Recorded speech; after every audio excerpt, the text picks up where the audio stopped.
Greetings, dear ones. I'm Kryon of Magnetic Service.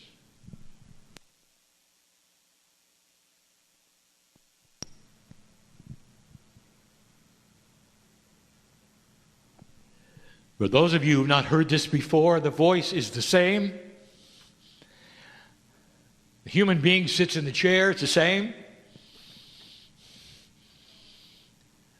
And if you just walked in, you'd say nothing's happening. It's any different. And this is as it should be.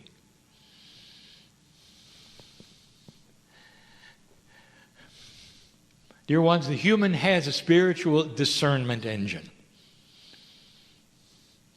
Truth or not truth. Energy or no energy. Sensitive or not sensitive. Could it be what he says it is? That literally he removes himself, and through years of practice you are hearing the translation of a multidimensional message that he's gotten used to, flowing to you from the other side of the veil, which you call the creative source. Spirit, I want you to sit with this for a minute. There's going to be no proof of a three-dimensional way, no balls of fire or white light.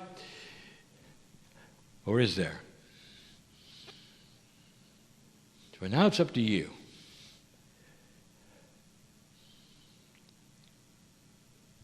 Years ago, my partner was invited to channel at the United Nations. His first trip to the East Coast, he was frightened. Never seen that many people together before. He went to the big city, taken upstairs into the committee room where they had just signed peace in Bosnia. Walked in and channeled to only delegates. And he knew at that point in time they'd either get it or they wouldn't. They were used to this, where the society that he was channeling in front of had channelers before. They had come to see him. I can remember in the hotel room before he did, trying to comfort him because of his doubt. I asked him what he was afraid of. And he said, what if they don't think it's real? And I asked him, do you? And he said, I know it is. And I said, leave it alone. He was invited back 6 more times. Dear ones, the discernment engine of the human in this room is the best tool you have for truth. My partner stands and gives you information, and many times it is esoteric. Sometimes it is different than you were taught. And you have to decide, is it real or not?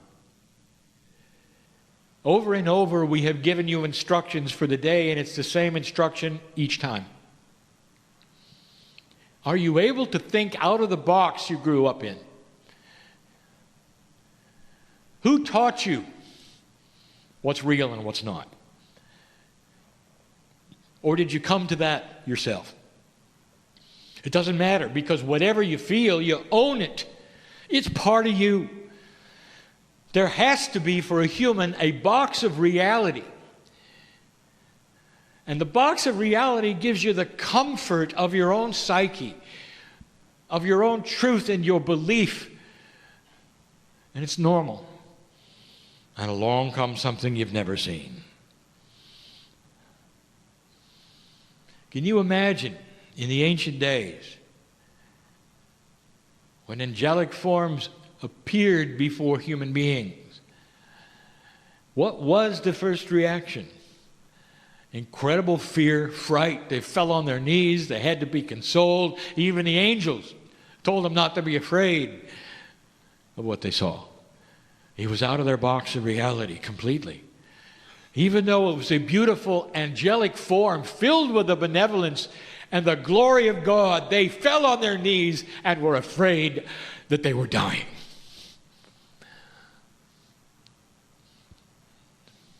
It's the same. What is your box today? What won't you believe because it's just too far afield from what you've been taught? Healer in this room, light worker in this room, you have spent years learning certain things, certain ways, and now we are saying they've changed.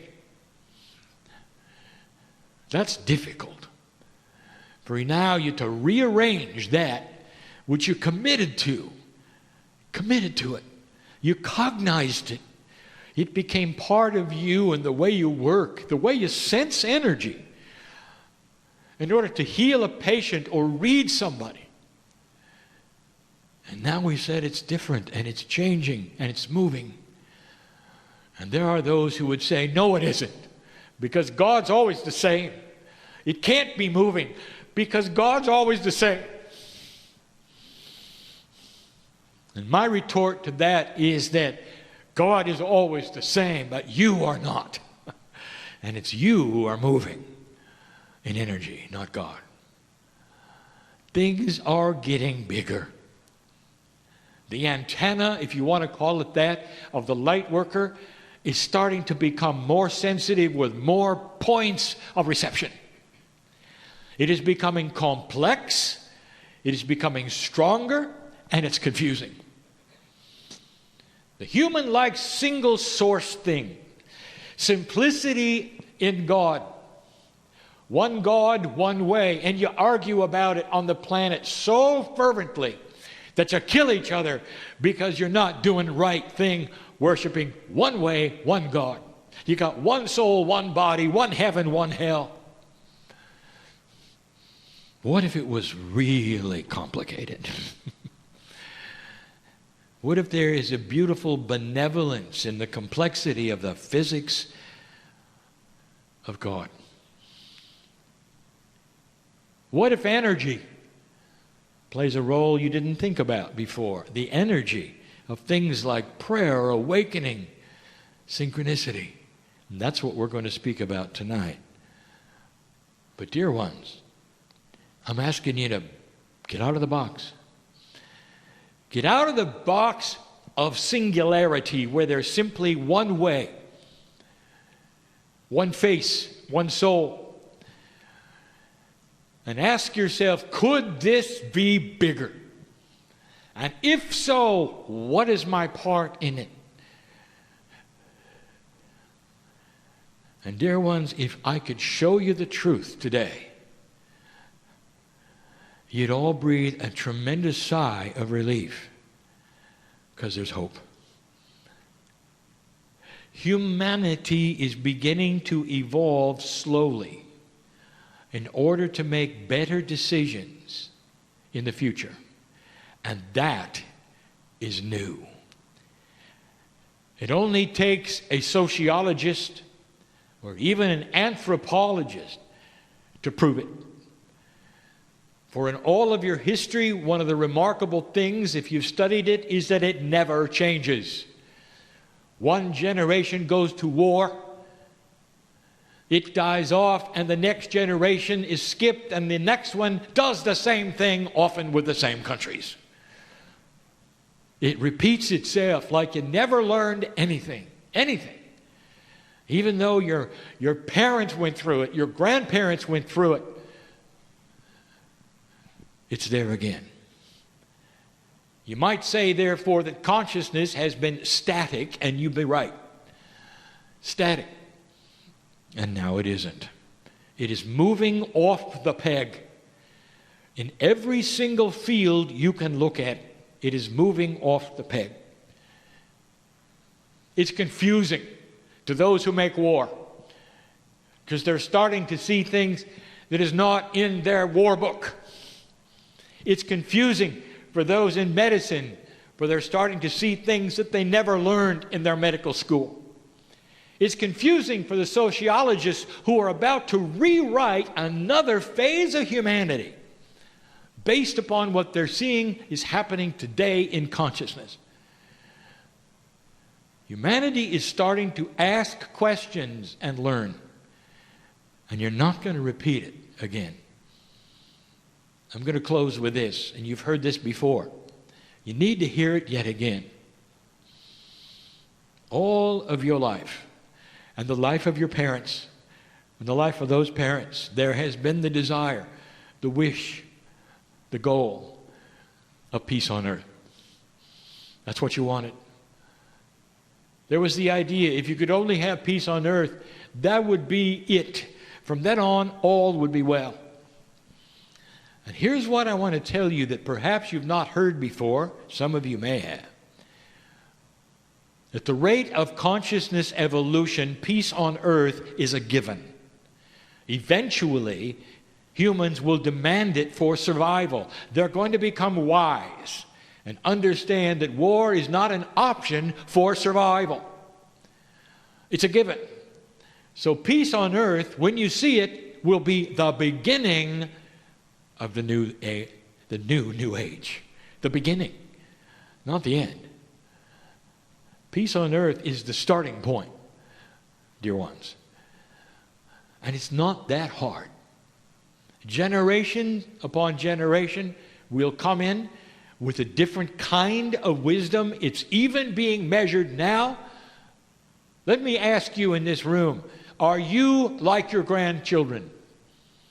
Do you know any grandchildren here that are exceptional, that are doing different things, that are asking you questions perhaps that you never ask, or that your children never ask? You look in their eyes, you can tell something is going on. Welcome to the evolution of human consciousness in a way it didn't expect. The children are more compassionate. They care more. They're looking around more. They're not as self-absorbed now. What if I told you that so many of the things that are going on in this planet that you're seeing on the news that are abhorrent, that are horrible, that are unconscionable, is a direct result of light meeting dark and unbalance? When humans start seeing what is taking place and they're invested in that which is old energy, there is confusion of spirit. Many of them will do things, and you're seeing it now, that you never saw before. Groups of them will do things in order to keep the old energy alive, to hang on to it. Individual, groups, even governments. The light is going to win, dear ones. And the proof of it is the battle that is going on right now. Dear ones, there would be no battle. Things would be just like normal if there wasn't something going on. And that's what we want to show you. Now, open your box and look around, if you dare. I'll be back. And so it is.